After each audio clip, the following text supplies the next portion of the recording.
Hello everybody, Brian here again. Beautiful Saturday morning, Fort Wayne, Indiana, at the Jorgensen Family Y. There's a park back here, it's connected to it, called Indian Trails. I don't come out here very much. It's kind of in a weird direction from my home. But when I do have a good time, it's a nice little loop back here for walking and being connected to a Y. It's going to be a good number of amenities available, particularly in the park area back here. I'm going to walk around.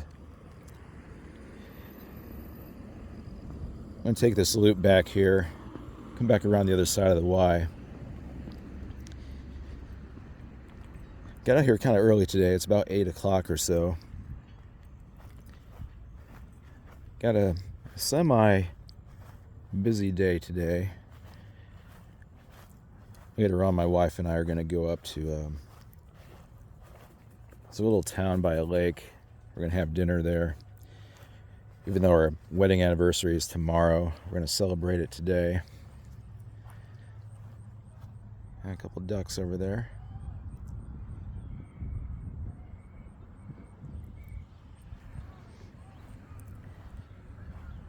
I'm also supposed to go to a birthday party at the zoo. Not too interested in that. We have a great zoo.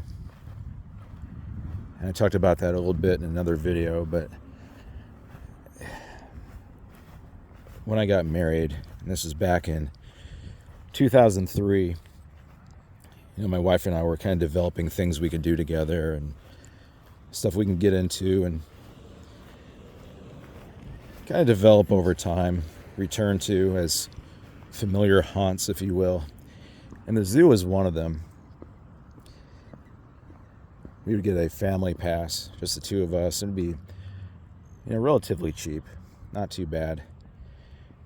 But over the years, the price of admission to the zoo has gotten, in my opinion, a little ridiculous. It's, I think, pushing $25 to get in now. And it's a children's zoo. It's a very nice zoo, don't get me wrong. But I can't really justify that price anymore. Basically $50 to get in. If you want anything to eat, good luck to you. That's a pretty penny too. So I don't think I'm going to go. My wife will, because it's her sister who's having her birthday there. It's like, all right, no problem. See if I can knock out a video today. A lot of stuff going on in the league. 2 big stories right away. Not too surprised, really. You had news about Caitlin Clark. Not necessarily devastating by any means. One thing I had noticed, and I talked about this before, how every time I look at the injury report, it would extend her time away by one extra day, 2 extra days. Well, the original idea was that she was going to be basically held out until playoffs. Not a huge deal. Indiana was likely in. And by the way it looks right now, they probably will be in. So they get in, squeeze into the playoffs. She gets in there, makes a little bit of a splash, maybe win a series, and then they're done. But according to the news, she went out on X, told everybody, look, with great regret, I'm going to be out for the rest of the season. Okay. They've been surviving pretty well with Kelsey Mitchell. Fantastic player. I feel she's a bit underserved at Indiana. I wouldn't mind seeing her go somewhere else when Caitlin makes a full recovery. That's a story for another day.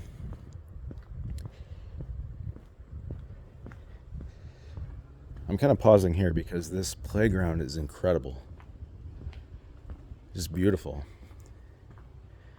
Look at that.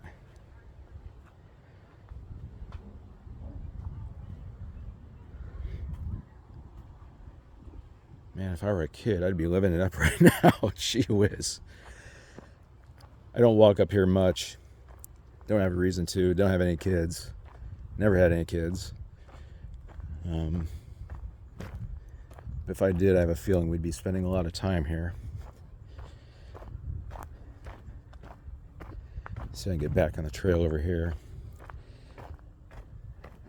But anyways, what does this mean? Okay, well, Indiana's in.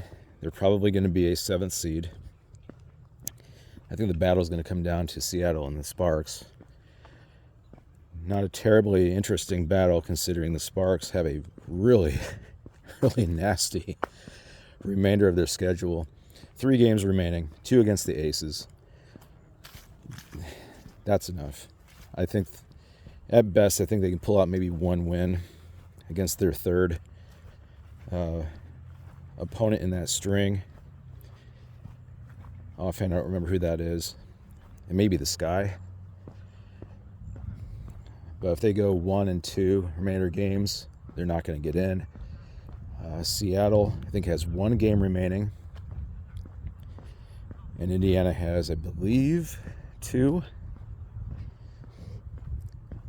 So I would not be surprised if Seattle becomes that 8th seed, which I'm not too fond of.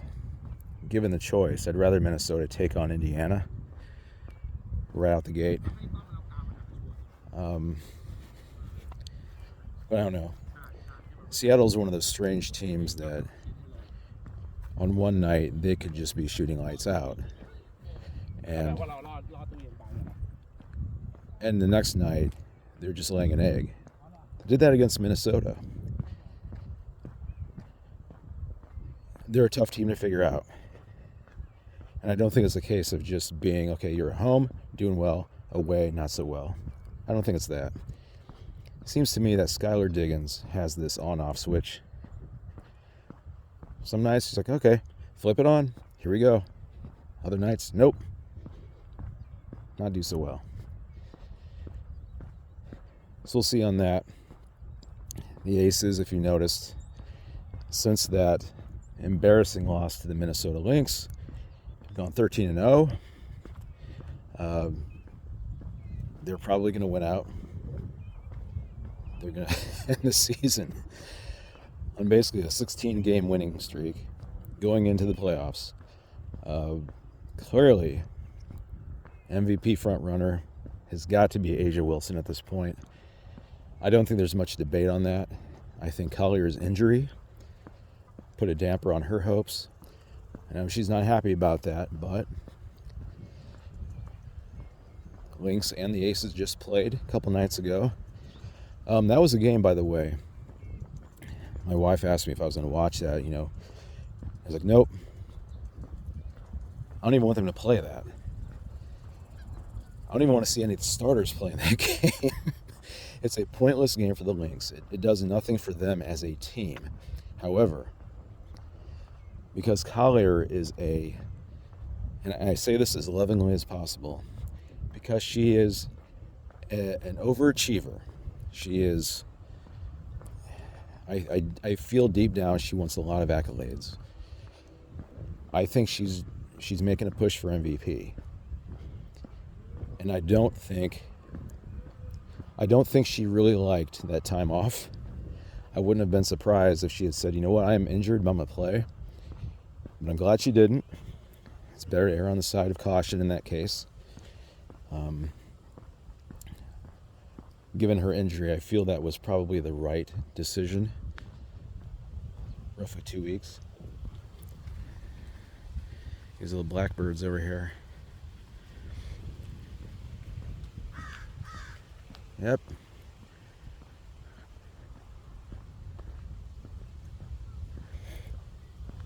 But yeah, that game I didn't bother with. It's one of those games that you just concede to the enemy, and that's perfectly fine. The Aces are incredible. Whatever Asia said to the team after that Lynx game a few weeks back must have worked. Perhaps that was her version of what Collier was trying to do. Make that push for MVP. And I wouldn't blame her for that.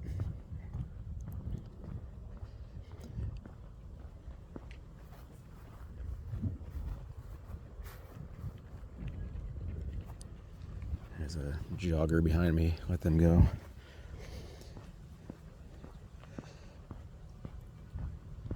Yeah, I think that night was I think it was Washington. Again, that's one of those teams that I'm really interested in, particularly next season, with Sonia and Kiki having a year under their belts. I believe they are what the Sky probably should have been. But with what I'm figuring out about Chicago, what I'm reading about them, particularly after the news about Angel Reese, to me it puts into question their franchise on the whole. I'm discovering that other players have said rather negative things about the facility, the team itself, the franchise, ownership, things like that. The things that the players deal with in practical sense. Having their own lockers, having adequate practice facilities where they're not being shared with other people or other teams, things like that. Now, if I remember right, the Sky is going to have an entirely new practice facility next season, if there is a season, of course.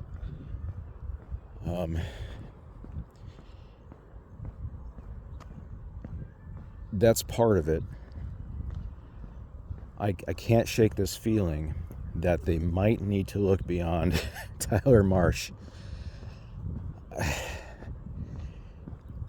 I probably wouldn't have said that before his on-court rush of the official. One of my episodes was titled in reference to Tyler himself, and I don't take that back. Since then, I've seen a few other coaches lose their cool.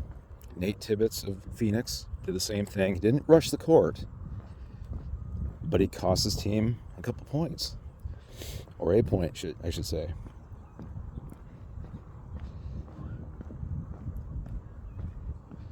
I believe Sandy Brondello did the same thing. Liberty is looking very mediocre right now.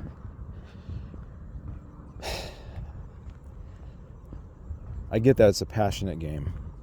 As a coach, you're watching your team closely. You want them to do as well as they possibly can, and you want to mitigate the problems of bad calls, non-calls, anything else that can happen on the court. But as the leader, you got to maintain your composure. I just don't have a lot of sympathy for coaches that lose their cool.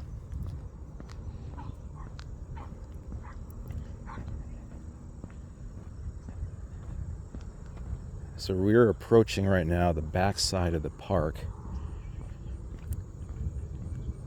There's some pickleball courts here. I've played on these a few times. Probably more than a few times, actually. It's not really a go-to for me. The crowd is not to my particular taste. I like more casual play. I've been playing for 11 years. This season I've been very down on it. Not too interested in it. I think it's just the ebb and flow of interests as I get older. Aside from tournaments and such, I've pretty much done everything I can do in the game. Doubles is a bore. Not enough people do singles. It's too popular. It's just one of those things that gets a little bland, I think.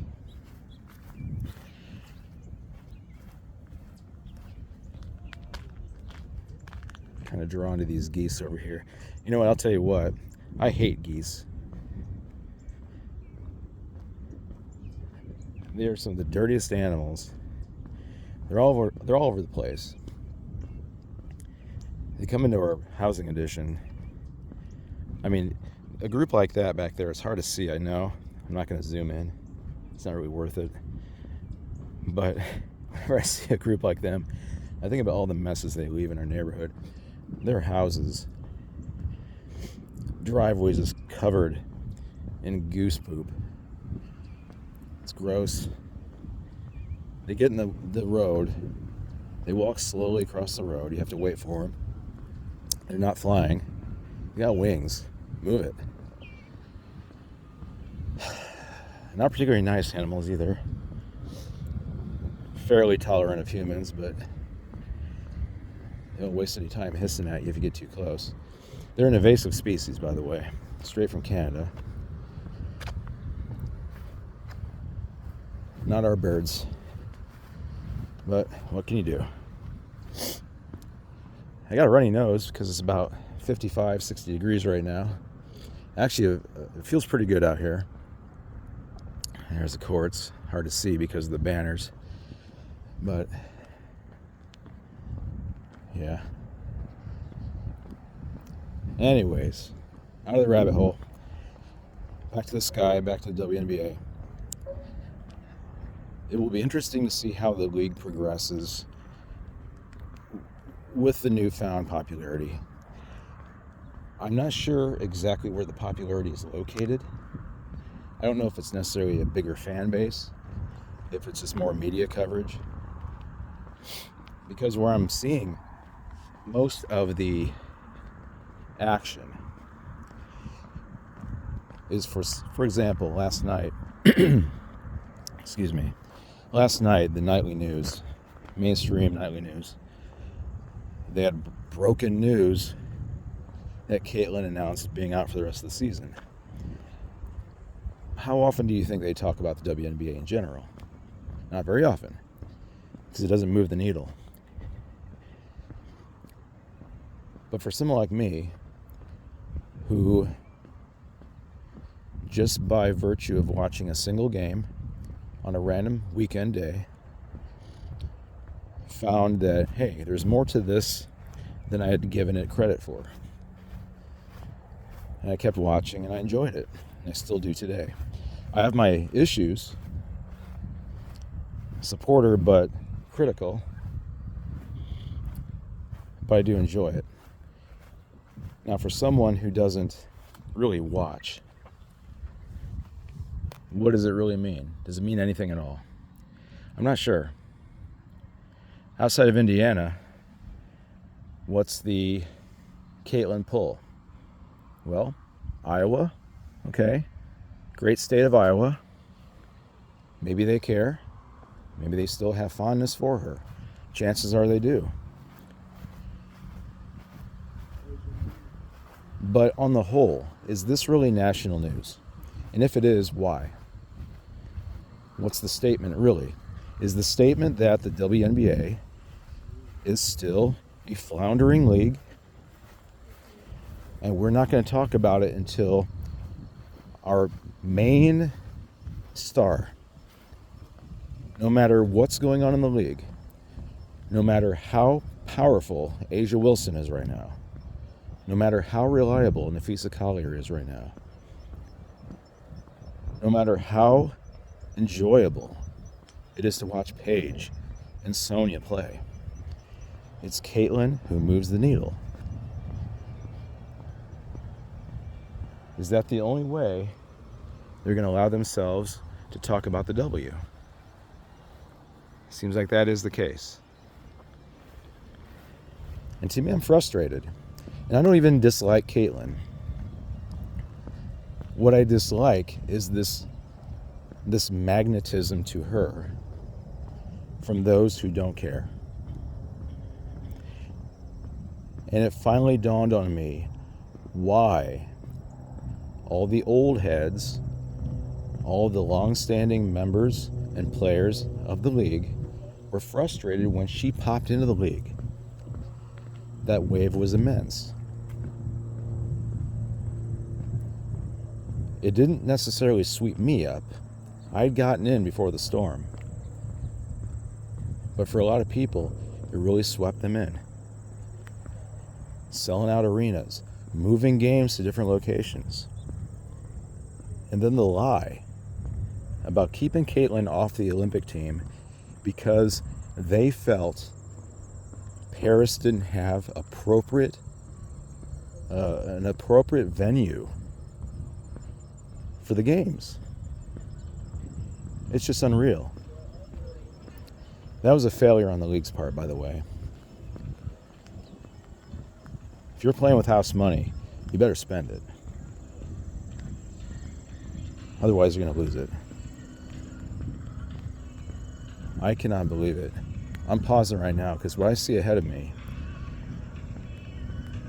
is their outdoor pool. This is the Y I'm talking about here. They have a water park, really cool slide. But their aquatic center is back here too. And I'm seeing people out there. Are they swimming in this? They are. Oh my goodness. I'm not kidding you. It's probably bumped itself up to about 58, 59 degrees, but they're in the pool right now. Dedication. I've got sweats and a hoodie on. And they're swimming in this weather. Beautiful, yes, but it is chilly. My hand is cold. I'm holding this short tripod. My hand is like frozen. All right, well, stronger than I am, that's for sure.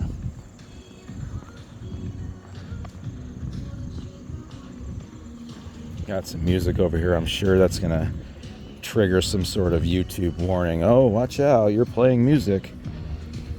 So I'm gonna see if I can maybe jog through here real quick. And it's always bad music. You notice that? Whenever you go somewhere, out and about, there's music being blared from a speaker somewhere, be it a common area or someone's rickety old car, because they spent more money on their sound system than anything else. It's always crappy music.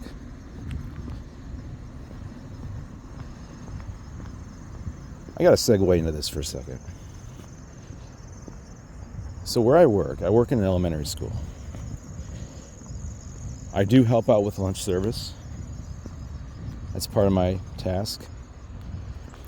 On Thursdays and Fridays, they bring in this little Bluetooth speaker.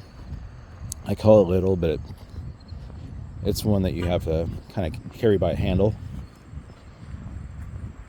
And they blare modern, like TikTok, hip-hop, pop music. The stuff that the kids would probably be coming across when they're doing like a random scan of a TikTok feed or shorts or something like that.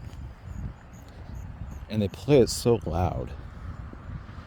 So it's bad music played loudly when I'm trying to help the kids, trying to assist them respond to trouble. And that's what I got to put up with. This drives me nuts. It's, in a way, music is the barometer of a culture, of a time and a day, an era. And what I'm hearing from that speaker, what they're choosing to play for these children, is god-awful. Wow. Now, I'm going to stray off this loop for a second. I want to walk over here, because this is kind of cool. There's a property over here. Used to be an old, I believe it was a one-room schoolhouse.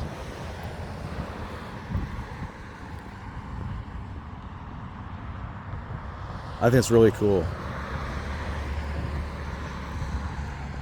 And this one-room schoolhouse actually went up for sale a number of years ago. And the owners were asking a lot for it. I mean, like a lot of money. It's beautiful. It's brick. I'll take that. And we were talking about, my wife and I were talking about, wow, wouldn't it be awesome to live in there? It would be. I know we have a thoroughfare here, but yeah, this building's incredible. Yeah, Center School, 1893. Holy moly. That's just beautiful. It's even got the little bell tower up there with a bell. I'm sure they got the mechanisms inside somewhere. But yeah, I thought I'd check that out real quick. This area is I would say the extreme southwestern part of the town. We're getting into a smaller community called a Boit, which I'm going to presume at some point will be annexed by the city. And that's fine. I know people poo-poo city annexations of smaller towns, but in my case, I would love it to happen, especially my direction. I do live in the southwest part of town. And this is about as far as it gets from WNBA talk, but there's a meeting finally. Our annual meeting for our homeowners association and property management group. It's finally going to happen later this month, and I can't wait. I've got notes, I've got gripes and arguments, I've got emails I've saved, lots of data, and I've been in contact with the township person, pleading with them to please annex my part of the town. Because when you're under county code rules, it is a nightmare. Noisy dogs, no problem. Go ahead, have your noisy dogs. Fireworks all throughout the year at 11 o'clock, 12 o'clock at night. Sure, go for it. You're in the county. You're all out in the sticks, right? No. It's like this. Housing communities. Stuff to do. City doesn't put up with that stuff. But yeah, that's been on my mind. I've been preparing for that. Can't wait for it.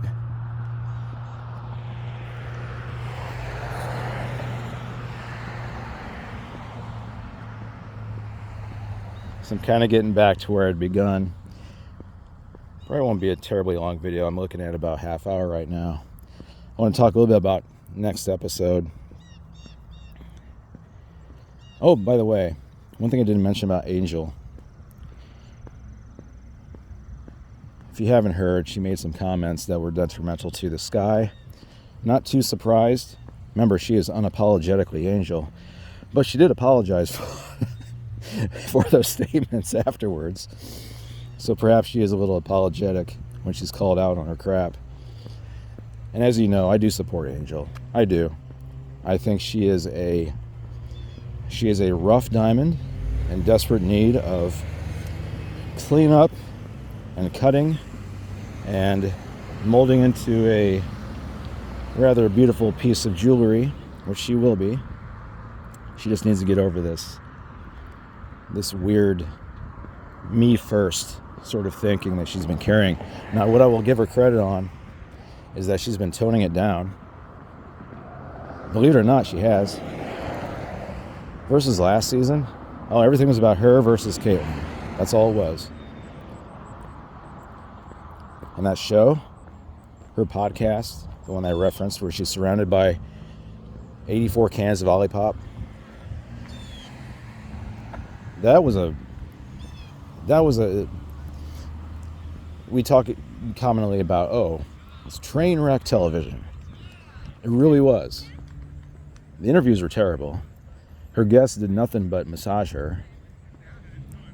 Gave no critical thought, no interesting questioning of her thought process or anything, even pertaining to her behavior. We got looks like a little bit of flag football or something going on here. Got to get to them early. Got to get those kids into sports right away. And that's been a discussion at school lately. The push for kids to be involved in sports through either in-school activities or extracurricular external means. A lot of that just translates to, hey, we need babysitters. Hey, we don't trust your kid to grow up properly. Hey, we don't trust you as parents to raise your kids. So we're going to do it for you. We're going to use sports as the backdrop, as the structure for that. But the rabbit holes today, I apologize. I am apologetically Brian today for the rabbit holes. Talking about my work, people swimming in 50-degree weather, frustrations with crappy music as I make crappy videos that are unedited and raw, as I walk around meandering, trying to avoid people. Yeah, I get it. But Angel, I expect more from you. You're a pro. You're a pro now. Let's act like a pro. I think I missed my calling.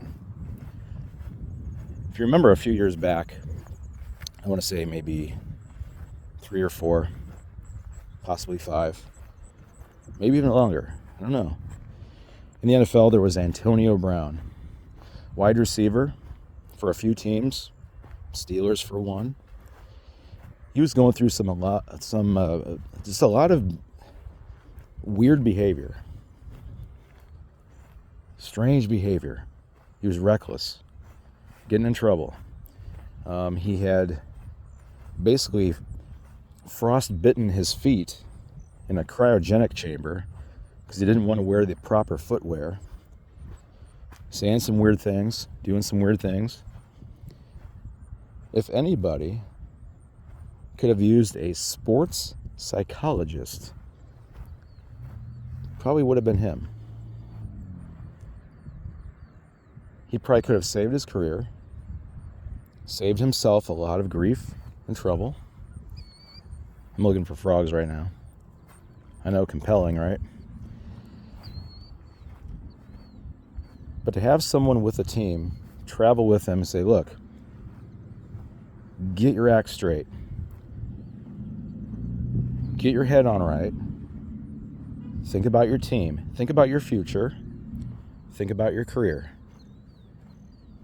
Are these actions you're taking a benefit in the long run? Or are they causing you harm? It seems like a guy like him could have used that. And I think Angel Reese is the same way. She could use someone not to massage her, not to tell her how pretty she is, not to enforce the idea or reinforce the idea that she is a villain when someone else isn't trying to be a hero. If there's someone in her life who could just pull her aside and tell her these things, maybe she'd be in a better place. It's not that what she said, basically, if you didn't hear, she said that she's frustrated with the sky, and if things don't change in the way that she wants them to change, she might leave the team. And here's the kicker, she thinks the Sky should have better players. She walks it back saying, wait a minute, I didn't mean to insult anybody. I'm just frustrated. I think you're taking it all out of context. Well, that's doubling down on the short-sightedness. Because I think that's what's really going on here. She's not understanding her situation fully. She's letting her emotions and her frustrations dictate her actions, her behaviors. Who's there to pull her aside? The coach? Do you trust that Tyler Marsh is the sort of coach who's going to do that? I don't know. I really don't know. I do trust that he's the sort of guy who's going to lose his head and possibly knock out an official. It almost got to that point. Go watch that game between the Sky and, memory fail me, whoever they played. Just look up Tyler Marsh. Ejection. Watch him rush out on the court in a mad furor, fist cocked, running at that ref, that official. Tell me that is a guy who's going to recognize that in other people and take the time to talk to them about what good, proper behavior is on the court, what good, proper behavior is with your team, and what isn't. Giving him all the credit I possibly can, maybe he does. I don't know. Cheryl Reeve for the Lynx? Absolutely. She's not going to put up with that crap. Brondello? Certainly not. Hammond? You think Becky Hammond would put up with Angel Reese in that behavior? I don't think so. What do Becky Hammond, Cheryl Reeve, Sandy Brondello all have in common? They're all extraordinary coaches of extraordinary teams. Where are the Sky? In the gutter looking up at the stars.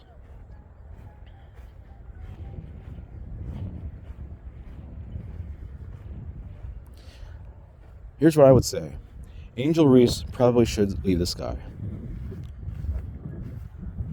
I think that would do both she and Chicago a lot of help. Here's why. I still think Reese is a great player. She can work on her shot.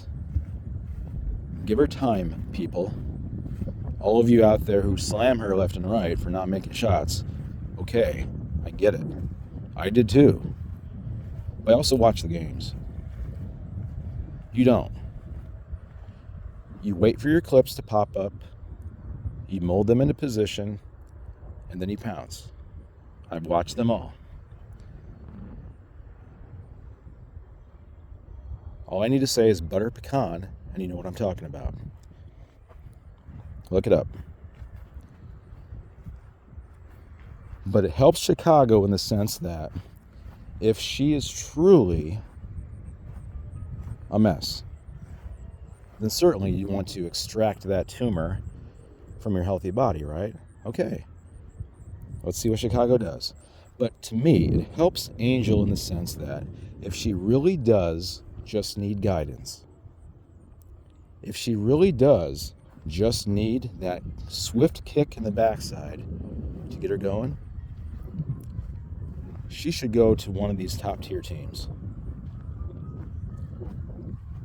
Who that is, I don't know. Let's think about it. I said before that I thought Sabrina Ionescu would look great in a Mystics uniform. The Liberty are a bit star heavy. You would think that'd be a good thing. I'm not so sure it is. She's a fantastic veteran, can shoot the lights out, a bit ham-fisted in the sense that I think she wants to be the star, but she's still reliable. New York definitely could use her, at least when she is thinking as a team player. Move her off of New York. In fact, move her off of New York, move Jonquel Jones away from New York. I'm serious. There's something wrong with Jonquel. Past 3 games, a lot of minutes, not a lot of output, unless you're talking fouls and turnovers. She's frustrated. There's something wrong. As good as the Liberty are, they can be a lot better.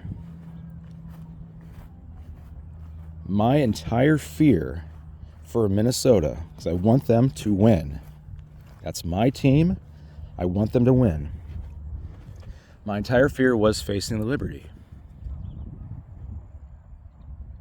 I don't fear them anymore. There's something amiss. I think it's that they're too star heavy. They don't play as an actual team. Minnesota does. They keep their stardom in check. Move Sabrina off. Imagine if she went to the sky. Here comes Courtney Vandersloot after that terrible injury. Back to play.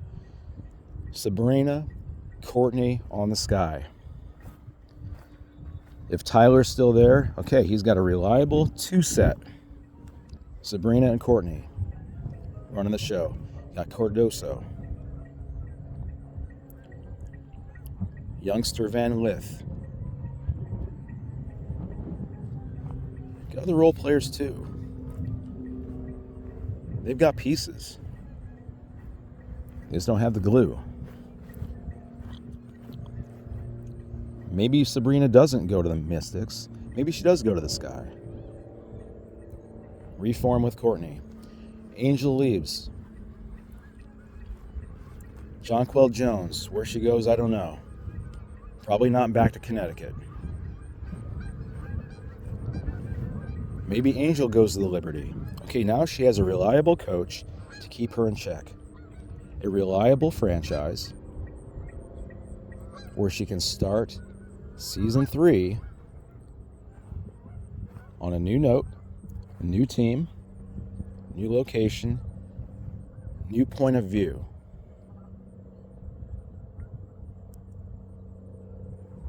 You have Brianna,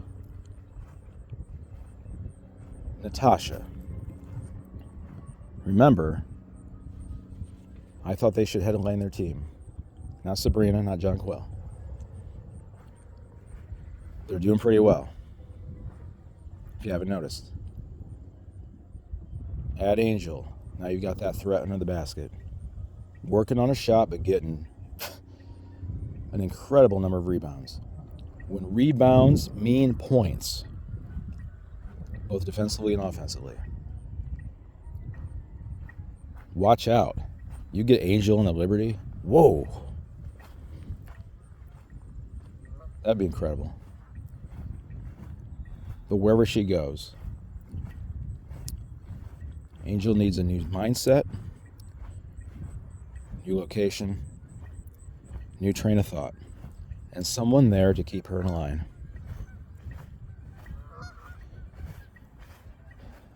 I'm thinking next episode, because I think, if I remember right, as we get the armada of geese honking and just dropping their waste on everything underneath, I'm thinking I might celebrate a little bit of a milestone for me. I wasn't sure how long I'd be doing these videos. I actually enjoy doing this. As rough as they are, I enjoy them. I'm approaching episode 10. Thinking I might have a little bit of fun with that. I haven't decided what I'm going to do for all 2 or 3 viewers of you.